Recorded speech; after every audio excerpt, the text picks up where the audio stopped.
नमस्कार सगळ्यांना. स्वागत आहे परत एकदा सर्वांचं आपल्या आवडत्या चॅनलवरती. तर खूप साऱ्या विद्यार्थ्यांच्या कमेंट्स होत्या की पशुसंवर्धन विभागामध्ये जे पशुधन पर्यवेक्षकचं पद आहे, तर त्या पदाच्या जाहिरातीबद्दल थोडीफार माहिती द्या किंवा त्या विभागामध्ये ज्या काही रिक्त पदे आहेत त्यांच्याबद्दल माहिती द्या किंवा जाहिरात वगैरे कधीपर्यंत येईल या संदर्भात माहिती द्या.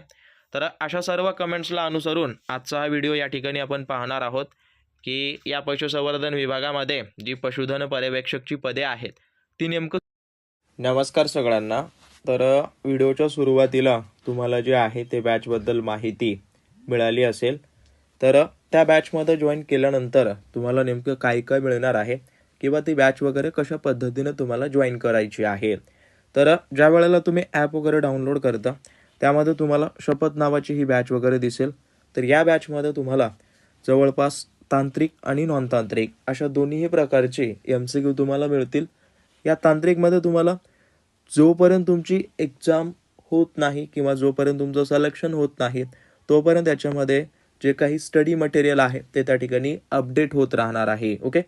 तर डेमो PDF म्हणण्यापेक्षा जी काही ओरिजिनल PDF आहे ती PDF तुम्ही व्यवस्थित पाहून घ्या. ॲज इट इज आता हे शेळी आणि मेंढी पालनची ही PDF आहे ज्याच्यामध्ये अशा पद्धतीचे जे प्रश्न तुम्हाला परीक्षेत विचारले जातील किंवा विचारण्यात आलेले काही प्रश्न त्यांसोबत विचारले जातील असे संभाव्य प्रश्न असे टॉपिक वाईज तुम्हाला या ठिकाणी मिळत जाणार आहेत.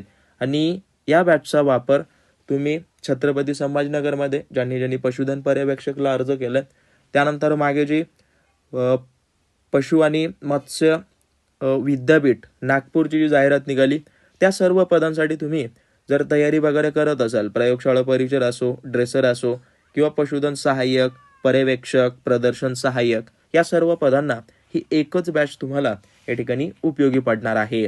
ओके. आता हे झालं टेक्निकल. नॉन टेक्निकलच्या बाबतीत बोलायला गेलं तर नॉन टेक्निकलची जी प्रश्न TCSनं विचारलेली आहेत आतापर्यंत रिपीट केलेली आहेत अशा सर्व प्रकारचे प्रश्न याच्यामध्ये ॲड केलेले आहेत. ओके.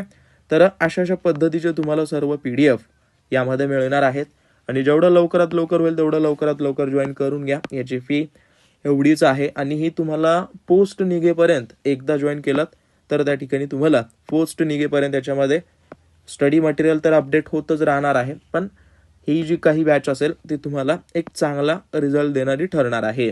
त्यामुळे लवकरात लवकर जॉईन करून घ्या. याची फी दिवसेंदिवस वाढत आहे.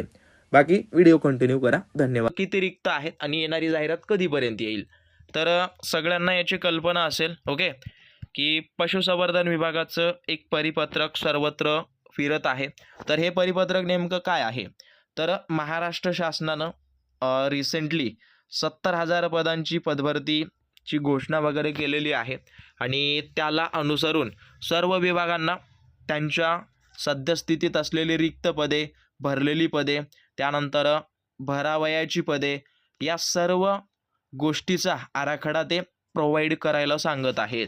तर त्याला धरून महाराष्ट्र शासन जे पशुसंवर्धन विभाग आहे त्यांनी हे विवरणपत्र प्रोव्हाइड केलेलं आहे. ज्याच्यामध्ये बघायला गेलं तर आता हे खूप सारी माहिती आहे, हे सर्व स्किप करा.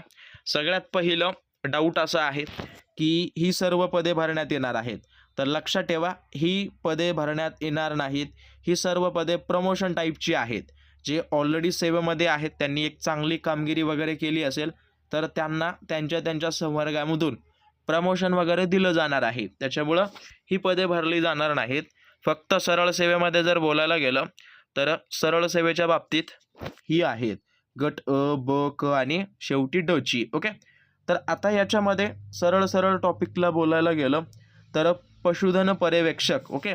पशुधन पर्यवेक्षकच्या बाबतीत बोलायला गेलं तर 4,012 पदे ही मंजूर आहेत. त्याच्यापैकी 3,772 ही पदे या ठिकाणी भरलेली आहेत किंवा भरली वगैरे जातात. बाकी जी काही उर्वरित आहेत, ओके, जसं की बघायला गेलं तर 266 ही जी आहेत ती भरण्यासाठी मागणीपत्र गेलंय. ओके. जसं ते मागणीपत्र वगैरे शासनास सादर केलेलं आहे, शासनानं जसं मंजूर करेल तशी तुम्हाला एवढ्या पदांची जाहिरात मिळणार आहे. बाकी तुम्हाला वाटत असेल 666 रिक्त आहेत तर सर्व का भरू नयेत, तर ते टप्प्या वाईज त्या ठिकाणी भरत असतात. ओके. तर लक्षात ठेवा.